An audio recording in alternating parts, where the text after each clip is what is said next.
today we will start with chapter number 16, time. ठीक है, आपने देखा होगा मॉर्निंग का टाइम होता है, नून का टाइम होता है, इवनिंग का टाइम होता है, नाइट का टाइम होता है. ठीक है, 4 तरीके के 4 टाइप्स के टाइम होते हैं. एक हमारा मॉर्निंग होता है, एक हमारा नून और एक क्या बताया मैंने आपको इवनिंग एंड नाइट. अब हम एक 1 by 1 पढ़ेंगे सारे टाइमिंग्स को. We work according to the time. We make a timetable for completing our work. The sun helps us to find out the time. ठीक है, हम टाइम के अकॉर्डिंग वर्क करते हैं और सन हमें क्या बताता है कि क्या टाइम हो रहा है. देखा है ना, जब सन राइज करता है तो मॉर्निंग होती है, फिर जब वो धीरे धीरे फिर नून में और ज़्यादा ब्राइटली शाइन करता है और फिर जब इवनिंग होती है धीरे धीरे हमें देखा होगा वो सेट होने लग जाता है और नाइट में तो बिल्कुल ही सेट हो जाता है. Now first we will start with morning. हम सबसे पहले मॉर्निंग का टाइम की बात करेंगे. The day begins with the sunrise and the time of the day from the sunrise to mid day is called morning. The time, it is the time to start work. We go to school in the morning. ठीक है, जो हमारे day की शुरुआत होती है किससे होती है, सनराइज से होती है. ठीक है, सनराइज करता है और मॉर्निंग स्टार्ट हो जाती है. ठीक है, और जो मॉर्निंग से लेकर मिड डे का टाइम होता है वो क्या होती है, मॉर्निंग होती है. और हम क्या करते हैं, लोग वर्क करना स्टार्ट करते हैं और हम लोग मॉर्निंग जब स्टार्ट होती है हम कहाँ जाते हैं, स्कूल भी जाते हैं. Next is noon. अब हम नून की बात करेंगे. When the sun is above our head we call it noon और मिड डे. ठीक है, जब सन आपने देखा होगा हमारे हेड पे होता है, ऊपर होता है, तो उसे कहते हैं नून कहते हैं. After this the sun seems to move downward. The part of the day from the mid day till 6 o'clock is called afternoon. आपने देखा होगा धीरे धीरे धीरे सन नीचे बैठता रहता है. ठीक है, और जो नून से और 6 o'clock का टाइम होता है वो क्या होता है, आफ्टरनून का टाइम होता है. It is the time at which we come back from the school. देखा है, हम मॉर्निंग में स्कूल जाते हैं और जब हम स्कूल से वापस आते हैं उस टाइम को क्या कहते हैं, afternoon. Now next is evening and night. अब हम इवनिंग और नाइट की बात करेंगे. Now finally the sun goes out of the sight. This is the time of sunset but it is not fully dark. Evening का जो time होता है वो सनसेट का टाइम होता है, लेकिन आपने देखा होगा बिल्कुल ऐसा नहीं होता कि बिल्कुल ही अंधेरा हो गया. ठीक है, थोड़ा हल्का अंधेरा हो जाता है. This time of the day is called evening. Slowly it becomes darker after sunset. The moon and the stars can be seen in the sky. This time of the day is called night. देखो आपने देखा होगा slowly slowly क्या होता है, after 6 o'clock और after 7 o'clock तो आपने देखा होगा धीरे धीरे डार्कर होने लग जाता है स्काई और आपको भी क्या दिखते हैं, स्टार्स वगैरह दिखाई देते हैं. तो उस टाइम को क्या कहते हैं हम, नाइट का टाइम कहते हैं. It is the time for dinner. After the dinner we go to sleep. The next day begins with the rising of the सन.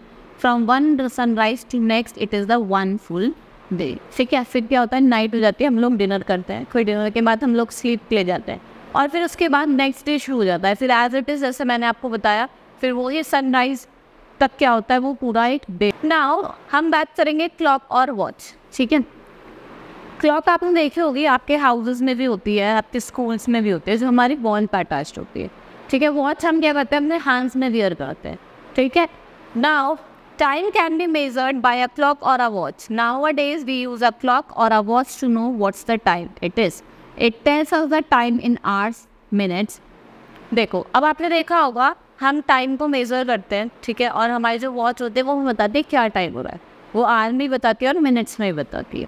ठीक है, there are 24 hours in a day. Hours are divided into hour and minutes. ठीक है, 24 hours होते हैं एक day में और वो किस में डिवाइड है, आवर, मिनट्स एंड सेकेंड्स भी होते हैं हमारे. There are 60 minute in an hour. Minutes are divided into second. देखो जो आवर होता है 1 hour इज इक्वल्स टू कितना होता है, 60 मिनट्स होता है. फिर जो 60 मिनट्स है वो भी किस में डिवाइडेड है, सेकेंड्स में डिवाइडेड है. There are 60 seconds in 1 minute और 1 मिनट में कितने सेकेंड्स होता है, 60 सेकेंड्स होते हैं. There are 7 in days in a week. About 4 weeks made a month. देखो एक वीक में 7 days होते हैं. ठीक है, और एक मंथ में कितने होते हैं, 12 होते हैं. There are 12 months in a year और एक ईयर में कितने मंथ्स होते हैं, 12 months होते हैं. Now we will start with days and months. अब हम डेज की बात करेंगे. आपने देखा होगा 1 month में 30 या 31 days होते हैं. ठीक है, और 1 year में कितने मंथ्स होते हैं, 12 months होते हैं. Now days and months. There are 30 or 31 days in a month. 12 months make a year. There are 365 days in a year, ठीक है। आपने देखा होगा एक मंथ में तो 30 या 31 डेज होते हैं, ठीक है, और एक ईयर में 12 मंथ्स होते हैं, और पूरे 1 ईयर में कितने डेज होते हैं हमारे? 365 डेज होते हैं। Now importance of time. अब टाइम हमारे लिए क्यों इम्पॉर्टेंट है, हम इसकी बात करेंगे। टाइम क्या एक बहुत प्रीशियस चीज़ है, ठीक है। अगर हम टाइम वेस्ट करेंगे तो it will go like this, ठीक है। Learn to read the time from a watch. The time is very precious. We should not waste it. We must use our time properly. We feel happy when we spend our time well. ठीक है, हम जैसे मैंने आपको बताया, आपको अपना time waste नहीं करना चाहिए, वो बहुत प्रीशियस है। आपको प्रीशियसली उसको यूज़ करना चाहिए, और अगर आप उसको अच्छे से यूज़ करोगे अपने टाइम को, तो आपको क्या फील होगा? आप हैप्पी फील करेंगे ना। अब हम प्रीव्यू करेंगे चैप्टर का कि हमने इस चैप्टर में क्या क्या पढ़ा है। The sun rises in the morning and sets in the evening. The moon and the stars can be seen in the sky at night. आपने देखा होगा सन कहाँ राइज करता है? सन कब राइज करता है? मॉर्निंग में, और सेट कहाँ करता है? इवनिंग में। और आपने देखा होगा नाइट में हमें क्या दिखता है? स्काई में मून दिखता है और स्टार्स दिखते हैं। Nowadays we use clock or watch to know the time it is. We measure time in hours and minutes. We should not waste. अब हमने देखा है, अब देखा हमने कि हम क्लॉक और वॉचेस का यूज़ करते हैं टाइम को देखने के लिए, ठीक है। हम टाइम को आवर में भी मेज़र करते हैं, मिनट्स में भी, सेकेंड्स में, ठीक है। और हमें क्या कहा इसमें कि हमें टाइम को वेस्ट नहीं करना चाहिए, क्योंकि वो क्या है? बहुत ज़्यादा प्रेशियस है, ठीक है। That's all for the today. Thank you.